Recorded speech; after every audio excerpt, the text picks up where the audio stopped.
nggak culture shock. Karena gimana pun juga budaya Indonesia, budaya Arab tuh beda gitu. Tapi alhamdulillah sekarang anak-anak Sekarang malah udah senang. udah terbiasa Dia ya. malah senang kapan ke Mesir, malah senang di Mesir dia sekarang. Iya.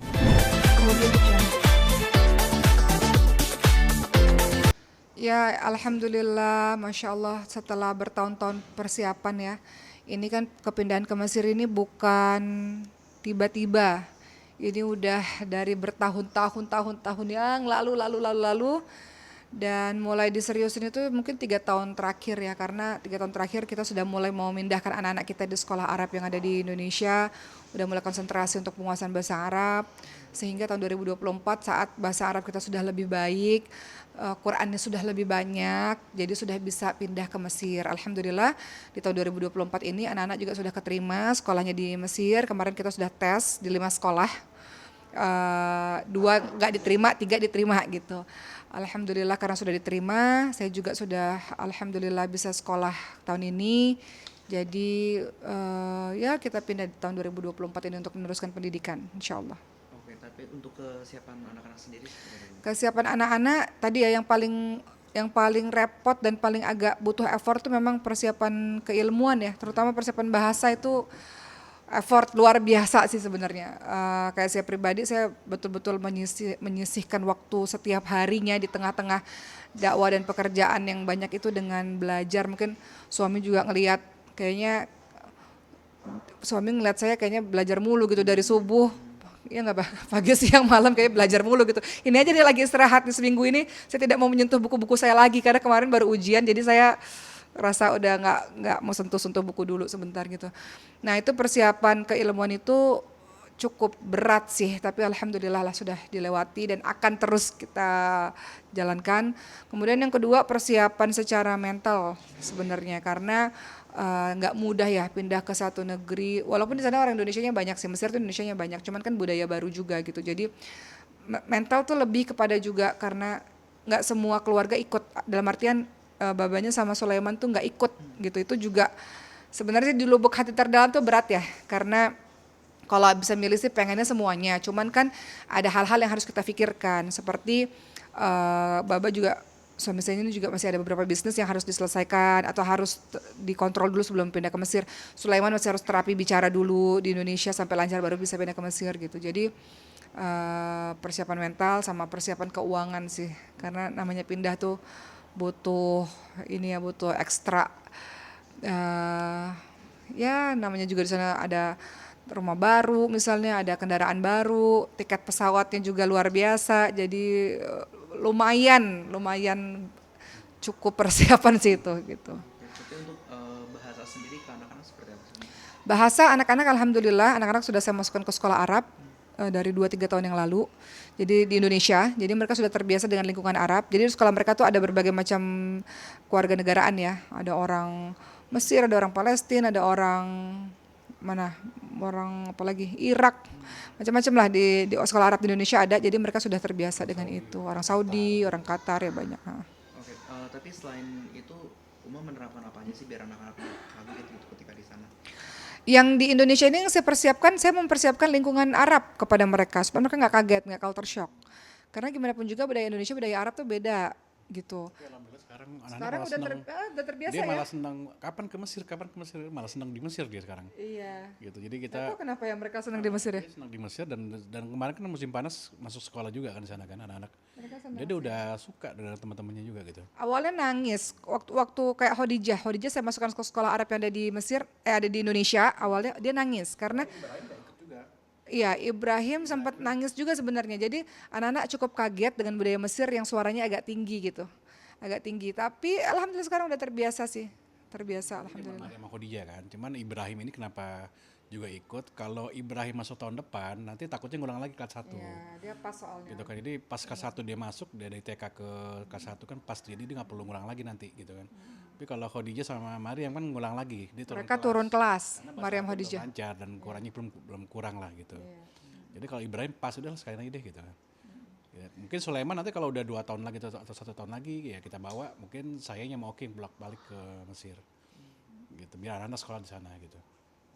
At least sampai mereka SD kita nemenin gitu. Oke, berarti kalau ada waktu luang Uma sama anak pakai bahasa Arab juga atau gimana? Anak-anak sekarang kalau di rumah kita pakai 3 bahasa ya, kadang-kadang masih bahasa Indonesia mendominasi, cuman kadang-kadang kita pakai bahasa Arab, kadang-kadang kita pakai bahasa Inggris. Anak-anak ngerti sih, udah terbiasa gitu telinganya dengan bahasa Arab, bahasa Inggris udah terbiasa karena di sekolahnya kan juga fully berbahasa Arab yang di Indonesia ya, sama bahasa Inggris juga. Jadi anak-anak paham dengan itu. Mungkin kadang-kadang kesulitannya mereka ngomongnya lagi tuh mungkin butuh waktu gitu. Cuman kalau denger mereka udah paham, itu saya pikir udah progres yang luar biasa sih gitu. Karena juga waktu yang pas lah buat anak dari kecil sudah ke sana gitu. Iya, Nanti SMP SMA-nya dia udah lancar bahasa Arabnya gitu. Karena kendala yang kita perhatikan sejauh ini banyak teman-teman yang masuk universitas tapi mereka kendalanya di bahasa. Nah, itu yang Pinter banget gitu kan. Tapi pas sudah keluar tuh bahasa Inggrisnya atau bahasa Arabnya kurang gitu kan. Dia harus ngulang lagi masuk ke kelas bahasa dulu kan, 2 tahun kan. Kalau ini kita lebih awal lah. kita mau prepare supaya kalau bahasanya udah kuat kemana-mananya jadi lebih mudah gitu, khususnya bahasa Arab. Cernain lebih cepat gitu. Oke, terus gimana nanti ini berangkat bareng atau Iya, kalau berangkat memang lebih dulu babanya sama 3 anak. Besok kita berangkat. Saya, Mariam, Khadijah Ibrahim. Nanti umumnya nyusul di pertengahan September karena masih ada kegiatan. Dan selama 2 pekan kita berempat dulu lah gitu. Dan setelah kita kontak dulu di sana disewa karena rumah belum jadi, masih butuh pasang granit, belum ngecat segala macam. Jadi kita nyewa dulu. Mungkin rumahnya datang udah mulai rapi lah, insya Allah. oke. Nah, untuk Uma sendiri, Anak-anak berangkat lebih dulu karena mereka sudah masuk sekolah. Sekolahnya sudah dimulai.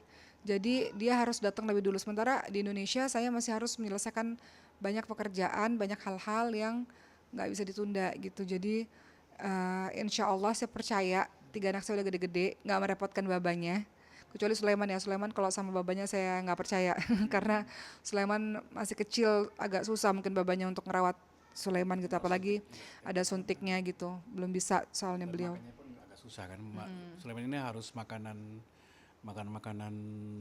diet, nggak bisa Jadi makanan Indonesia. kalau Sulaiman sama bapaknya ini belum bisa karena masih kecil, nanti repot. Tapi kalau 3 anak ini saya pikir udah mulai besar, mereka sudah bisa makan sendiri, mandi sendiri, apa-apa sendiri. Jadi saya merelakan 3 anak ini bersama dengan bapaknya karena anak-anak udah pada mandiri kan gitu. Dari pagi sampai sore kan mereka sekolah kan. Gitu. nah untuk Uma sendiri untuk kuliahnya gimana sih? Mbak? Iya, kuliahnya. Betul, kuliahnya ini ceritanya panjang ya. Untuk bisa masuk ke Universitas Al-Azhar itu butuh perjuangan. Apalagi saya umurnya juga bukan umur belasan tahun atau 20 tahunan. Umurnya udah lewat banget sebenarnya. Jadi di Al-Azhar itu khusus untuk orang-orang yang umurnya 30 tahun ke atas, itu ada masuknya namanya Ma'had Kibarusin. Masuk ke sekolah yang untuk khusus yang usianya tinggi gitu. Nah setelah lulus dari Ma'had itu, kemudian nanti akan ada ujiannya lumayan, ada beberapa ujian. Kemarin tuh ada ujian bahasa. Ujian bahasa lulus, baru kemudian masuk kepada ujian segala sesuatu tentang agama Islam. Jadi kemarin ada ujian tafsir, fikih, hadis, tentang waris, kemudian ujian balaghah ya, kemudian ujian ilmu arut dan sebagainya lah. Jadi persiapan untuk menghadapi ujian itu saya harus menghabiskan 18 buku ya untuk bisa selesai buku itu dan kemudian ujian. Lumayan effort luar biasa. Dan alhamdulillah dinyatakan lulus, alhamdulillah, sehingga insya Allah tahun ini saya bisa kuliah. Jadi saya teringat sebenarnya, nanti aku mau tambahin ya Mas, supaya di Silat masukin berita tentang film KCB. Jadi aku tuh terinspirasi kuliah di Azhar gara-gara KCB. Nanti aku mau tambahin itu. Jadi saya itu kenapa masuk Al-Azhar itu karena terinspirasi dari 16 tahun lalu saya main film Ketika Cinta Bertasbih. Di film Ketika Cinta Bertasbih itu saya memerankan sebagai seorang pelajar Azhar.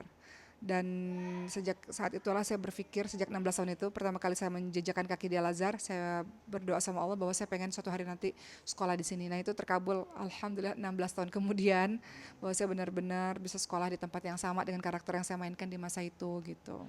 Nah untuk Kenapa juga S1 kan? Ya, kenapa Oki S1 lagi? Tadinya anak nggak setuju untuk Oki S1 lagi kan. Bisa S3, bisa S2 di sana gitu kan. Tapi karena Oki mau ngambil alma maternya Al-Azhar, ya udah saya izinkan lah gitu kan. Sebenarnya waktu itu saya udah apply di kampus yang lain. Dan di kampus yang lain itu saya diterima lagi untuk sekolah S3 ataupun S2 gitu. Tapi saya sudah terlalu cinta dengan Al-Azhar sebetulnya. Gara-gara saya memerankan karakter tersebut dan sekolahnya di Al-Azhar. Dan ya kalau di Al-Azhar itu memang nggak bisa langsung ujuk-ujuk S3 gitu walaupun saya udah selesai di Indonesia. Jadi harus ngulang lagi dari awal. Bagi saya nggak ada masalah. Ilmu saya mengejar ilmu, saya mengejar para masyayikh yang ada di Azhar. Jadi saya ngulang lagi dari awal gitu. Oke, untuk jurusan sendiri mas alasan Insya Allah saya mengambil jurusan tafsir. Kenapa? Karena memang sekarang ini kan sehari-hari kan saya juga ada pesantren tahfidz ya, pesantren Quran.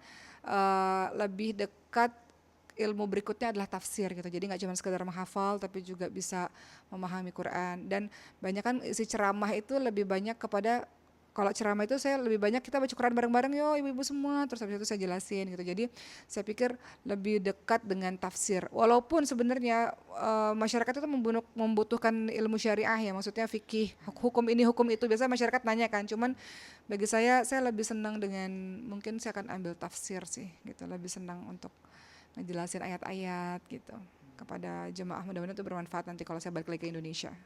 Oke. Terus Uma untuk pekerjaan-pekerjaan di Indonesia seperti apa nih? Ya kalau untuk pekerjaan bisnis kan oke, tinggal foto aja ya, tinggal foto, tinggal bikin video, bikin konten di sana bisa juga kan, tinggal posting.